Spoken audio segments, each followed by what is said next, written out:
ছেলের উন্নতির খবরে স্টেজে ফিরছেন কুমার বিশ্বজিৎ। ২ বছর ধরে একমাত্র ছেলে কুমার নিবিড়ের জন্য সঙ্গীত জীবন থেকে দূরে থাকা কুমার বিশ্বজিৎ আবার ফিরছেন স্টেজ শোতে।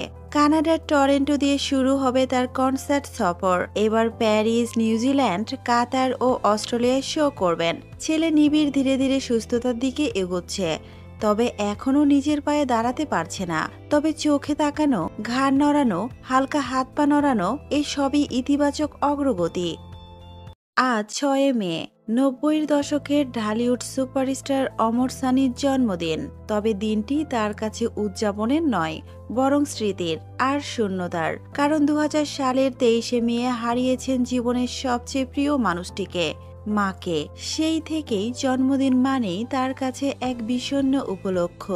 এবারে জন্মদিনেও স্ত্রী মৌসুমী ছিলেন না পাশে, তিনি এখন যুক্তরাষ্ট্রে।